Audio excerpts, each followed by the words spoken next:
Нанды бул дүйнөдө улук деп айтышат, ошо нан жөнүндө эмне деп айта аласыз? Нанды касиет дагы бийик тутат.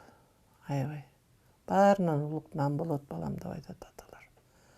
Анан ушу нанды жыттайт да, мен өзүм адамдарымдын жыттаганын сезем да. Себеби мен нан жыттабаган киши элем да, такыр жаны жыттачу эмесмин. Анан азыр ушу нанды жыттап, анан кээде өп коем нанды. Ушундайым бар да. Кучактап, боорума кысып ушинткен учурларым болот да нанды. Анан ушу бала кезинен эле балдарымды күкүмдөн тердирип үйрөтүп койгом да. Балдар нан тепсеген дегенди өтө жаман кабыл алышат да. Нанды тепсебеш керек, нанды тепсесең үйүңдөн ырыскың качат, ырыскың кетет деп ушинтип турушат да. Анан ошого да тобо кылам ичинде. Нанды менен аябай бөпестеп, өпөлөп, чөпөлөп карайбыз биз. Аябай катуу кадырлап. Кудайга шүгүрлейм, мындай жакшы да.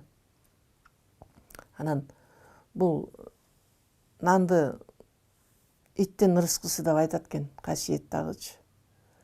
Бир илгери бир аял нан бышырып отуруп, бир баласы чычып койсо, баласынын көтүн нан менен арчыптыр да. Нан менен арчып, ырытып жибергенде эле жанагы буудай аябай момундай төбүнө жери байлачу экен да, эми ошондо. Эми төбүнө жери байламаса да момундай түбүнө карштан ашык байлачу экен да. Анан сыдырып кетип баратканда буудайды адамдарга чөп жедирем деп. Ит асманды карап улуйт экен да. Мен эмне кылам? Мен ушулардын артканын, балдарынын колунан түшкөнүн жечү элем. Эми кандай кылам деп. Анан ошондо ошо итке ырыскы чыдап кеткен экен да, ушунчалык калтырып. Анан ушул ит ырысы менен жашайсыңар деп аталар да айтат. Итке тамакты бергенде жанда чалпылдатып сууну куюп, ит да бул иче берет дебей мындай. Итти да сыйлап бериш керек экен да. Ошо итти сыйлап берсең жакшы болот да. Анан эгерде ошентип чалпылдатып берсең, ошону өзүңө ичирет тиги дүйнөдө. Сен мону итке берчисиң, ичем өзүң деп. Ичирет алар, ичирет, кадимкидей эле ичирет аны. Ошон үчүн мен келиндериме деле, кичүү адамдарга деле айтам ушу, алдаанда чалпылдатып неме кылба. Бирдемени жууганыңды, идишти жууганыңды акырын кичинекей суу менен баарын ыпырып-шыпырып алып, анан кийин кайтадан суу менен чайкап, адам тепсебеген жерге төк. Жугундуңду деп. Анан жугунду деп итке бере бербе. Ошону өзүң ичип каласың тиги дүйнөдө деп айтам ачык эле. Адам баарына жооп берет деп атпайм. Жана тырмагыңа, тишиңе, тилиңе, чачыңа, көзүңө, кашыңа, бутуңа бүт эчтекеңди калтырбай деп. Адамдын эки буту өзүнө жоо болот. Эки колу өзүнө жоо болот. Эки көзү өзүнө жоо болот. Эки кулагы өзүнө жоо болот. Тили да өзүнө жоо болот. Тиши да жоо болот. Адамдын өзүнүн денеси өзүнө жоо болот. Бул чындык. Мен биринчи кармагам, жок мен биринчи кармагам деп жана эки кол талашып турат. Мен биринчи кадам койгом, мен биринчи кадам койгом деп эки бут талашып турат. Мен уккам, жок мен уккам деп эки кулак талашат. Мен көргөм деп эки көз айтат. Коркуп кетип, ирмелип кеткем деп кирпик айтат. Анан каш гана калыс бойдон калат. Эчтекени айтпайт. Жакшысын да айтпайт, жаманын да айтпайт. Бир гана каш. Ошон үчүн кашыңарды жулбагыла, кашыңарды чукубагыла деп айтат да. Жана кашты жулуп чытап таптаза. Анан каш жазап алып атышпайбы азыр кыздар? Мунун да жообу бар. Тиги дүйнө. Бу дүйнөдө көрбөсөң, а дүйнөдө көрөсүң, баары бир көрөсүң. Бул чындык. Бул таптаасын чындык.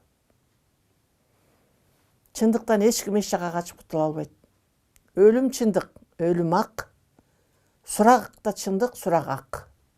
Акыретте баарына жооп бересиң. Акырет деген тиги дүйнө. Сен акыркы барып отурган жериң. Эки күн мынау жерге мусулмандарды жаткызып, үчүнчү күнү көмүш, бул моюнга парыз. Бүгүн өлсө эртең көтөрүп чуркап барып көмүштүн кереги жок.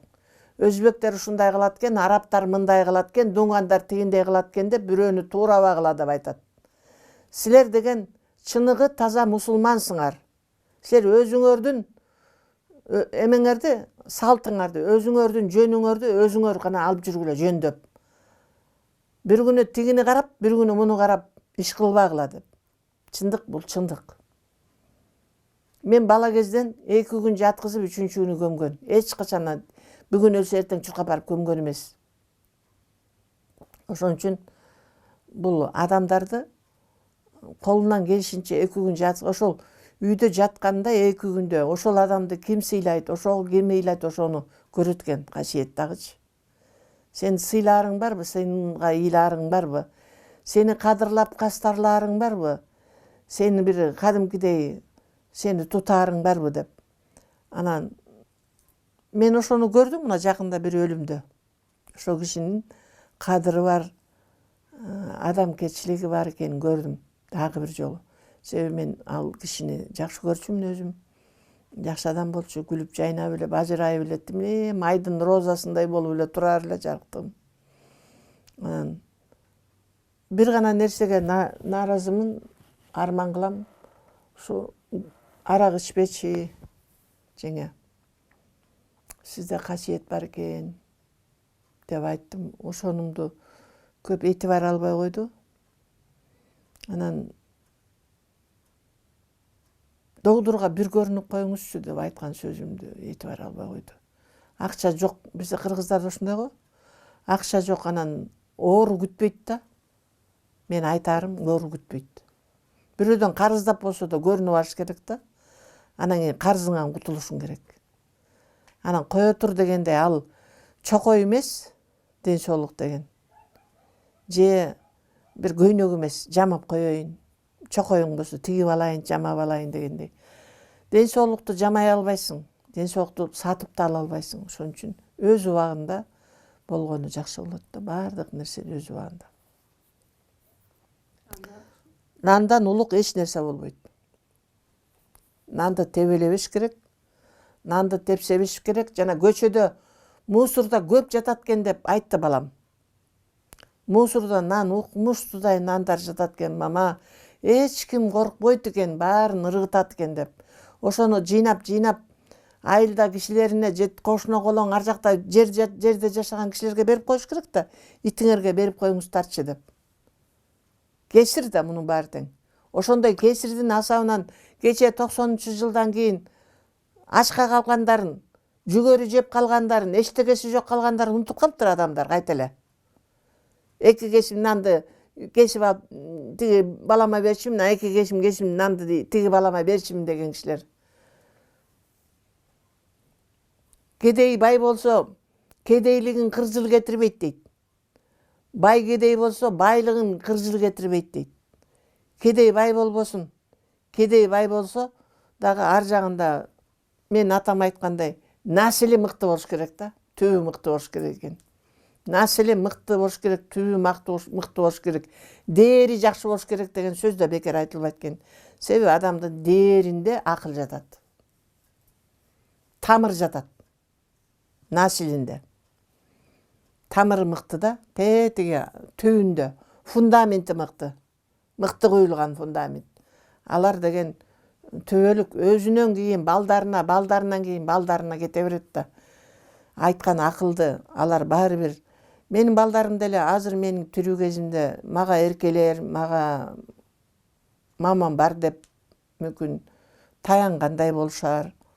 Бирок мен бул дүйнөдөн өткөндөн кийин ар бир айткан сөзүм алтындан кымбат болорун сезем. Бир гана нерсе ыйлашпаса экен деп ойлойм. Көңүлдөрү ыйлабаса экен, көздөрү ыйлабаса экен, мейли. Өздөрү түшүнгөн учур келер, аттиң деп өкүнөр да кез келет. Чиркин жаштыгым беле, же жамандыгым беле. Эмне үчүн ошол кезекте ошону түшүнбөдүм экен деп.